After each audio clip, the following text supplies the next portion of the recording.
words and all. And linear equations with constant coefficients with ease. So here in all the problems we will be having d by dx, nothing other than differentiation. So we can represent d by dx by using the capital letter D. So instead of writing d by dx, we can simply write it as d. It is nothing but differentiation. Similarly, for if it is dy by dx, we can write dy because d represents d by dx. So automatically we can write dy. Similarly, small d square by dx square, it's d square y. Again, dny by dxn means that is the last. dn by dxn, d to the power of n, y by dx power n, we can write it as d power n into y. So this is a small basic thing to note before going into details of linear differential equations.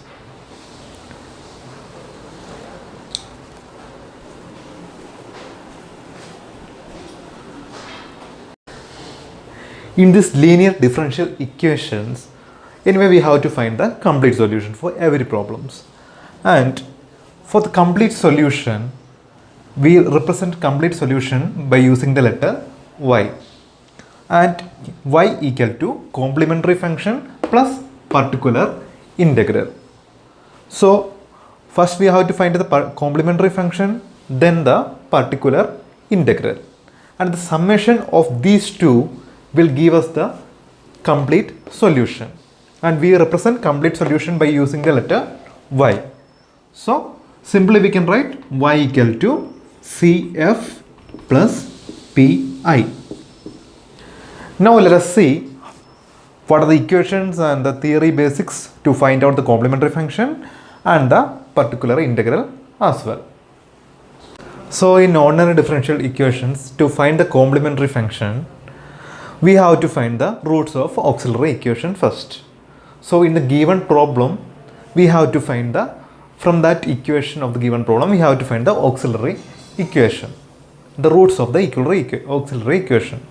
Generally, we term it as m1 and m2. m2 is one of the root of the equation, m2 is the other root. So this is a basic step. After finding this, depending upon these conditions, we can specify the answer, that is complementary function. So these are all the complementary function by substituting the values depending upon the condition. So first of all, understand m1 and m2 are the roots of this equation. These are the roots. If these roots m1 and m2 are not equal, so we got two different roots. For example, m1 equal to 2 and m2 is equal to 4. So these are real, these are positive and real numbers. So roots are real and different. Roots are real and they are different. This is 2 and that is 4. In such a case, we have to use this equation, that is a e power m1x and plus b e power m2x. Summation of a e power m1x plus b e power m2x. And m1 is one of the root, that is 2. m2 is the other root, 4. We have to substitute these values and we get the complementary function here. In that case, if roots are real and different. Okay, let me check other circumstance where roots are equal. For example, m1 equal to 2 and m2 is also equal to 2. Means both the roots are same. Roots are real, they are real numbers, positive numbers and equal. In such a case, we have to use either ax plus b into e power mx or a plus bx into e power mx. Here also we have to substitute the value m here because the roots are same. So m is the root. So what's the root here? 2. So we have to replace 2 instead of m, and that gives complementary function in case if the roots are real and equal. And the final case of the complementary function, that is roots are imaginary. So if the roots are imaginary, for example, we got the numbers like example thing like this, -2, something like that. For example, if the roots are imaginary, the condition is e power alpha x into a cos beta x plus b sin beta x. So this is a condition, and the first root, so m1 we replace instead of alpha, and m2 the second root that we replace instead of beta. So this is a case where we get two different roots, a positive number and a negative number. So where the roots are imaginary because negative doesn't exist and these are all imaginary conditions. In such cases, we have to use this condition, that is e power alpha x into a cos beta x plus b sin beta x. So these are the three different conditions for finding the complementary function. Now let's see how to find what are the basic theories for finding the particular integral. So now let us see how to find the particular integral. Because in the earlier section we have seen how to find the complementary function, and the complete solution will be given by the complementary function plus the particular integral.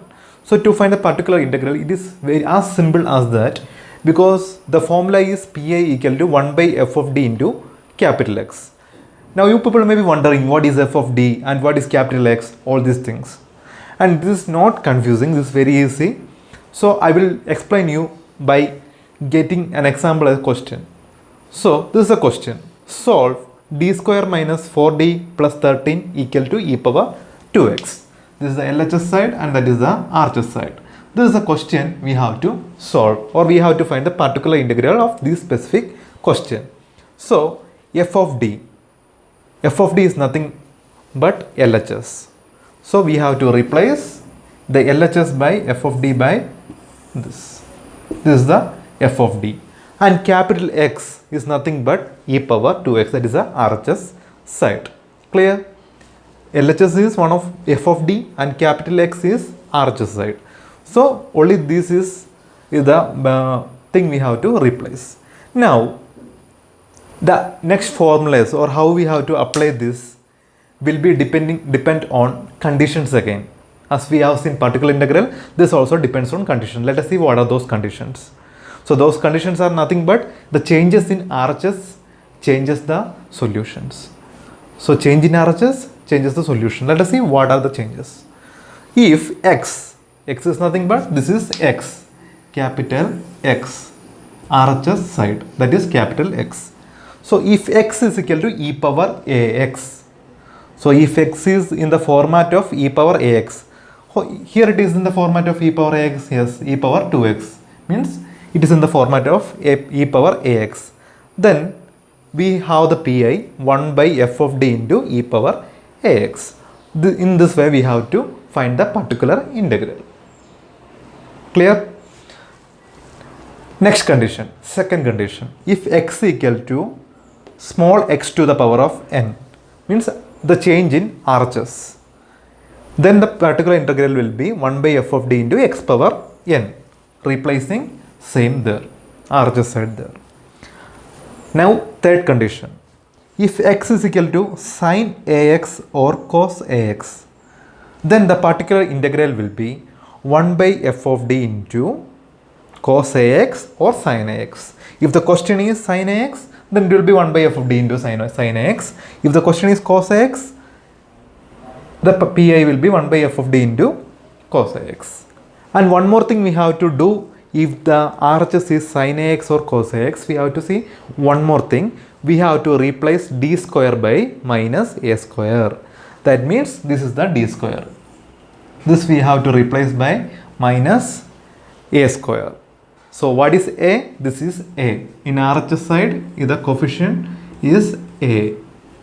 So we have to replace it. So we will be going into detail by explaining these problems clearly. This is just the theory you have to by heart. If x is fourth condition and the final condition of particular integral, if x is equal to e power ax into phi of x, then the particular integral is again 1 of f of d into e power ax into phi of x.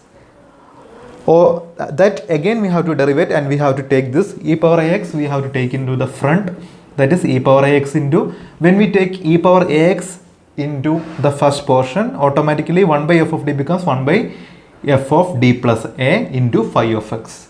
So these two steps we have to write, and again we have to go to the solution or to find the particular integral in this condition when e power x is equal to phi of x. So now clear, to find the particular integral, 1 of f of d into 1 of f of d into x is the formula. X is nothing but the RHS side, f of d is the LHS side, and 4 conditions are there depending upon the changes in RHS. Depending upon the 4 different changes, 4 different solutions. This is the way to find PI. So once you are done with the LHS and the RHS and this changes, the complementary function, the particular integral, done with the how to solve the linear equations. And we have many types in this. I will give you a short explanation about that too. What are the different types depending upon the changes in RHS? What are the different types of solving these problems? And with that, our theory is complete. Then we can go to the problem. Continue. We have 8 types of problems depending upon the difference in RHS. And once these 8 different types is completed, you have completed half portion of ordinary differential equations or all the basics of ordinary differential equations. You can find the complementary function, particular integral, and the complete solution y equal to cf plus pi. In all the types, all the different types are explained here. Only we are having 8 different types, and the 8 types are we will explain in our classes ahead. So the first type, that is a RHS equal to 0. This is the first type. RHS is equal to 0. Means RHS. Here d square minus 60 plus 5 into y equal to 0. That is the first case. If this is a question, RHS will be 0. And the second type is RHS is equal to e power ax. That means this will be replaced by e power ax. That is the second condition. And the third condition is RHS will be sin ax or cos ax. Fourth condition, RHS will be e power ax plus sin ax. Here the difference is we are having 2 conditions at the same time. Or it will be e power ax plus cos ax. The fifth condition is e power RHS is equal to capital X power n. Sixth, RHS is equal to e power ax into capital X. And the seventh type is if RHS is equal in the form of x to the power n into sin ax or x to the power n into cos ax. And the final type is h, that is e power ax plus xn plus cos ax. So we are having 3 conditions here. So after completing all these types, the ordinary differential equations will be very simpler to you, and it is a very simple topic to you. We will go into detail each of them, and we will begin with the problems RHS is equal to 0. You will get the complete details of all these problems, and with the type all the different problems I will be explaining in these classes. And don't forget to subscribe this channel because it is very important for me. The only thing that you can do for me, the favor you can do me is by the shares and the subscriptions. And that will be a great favor to me.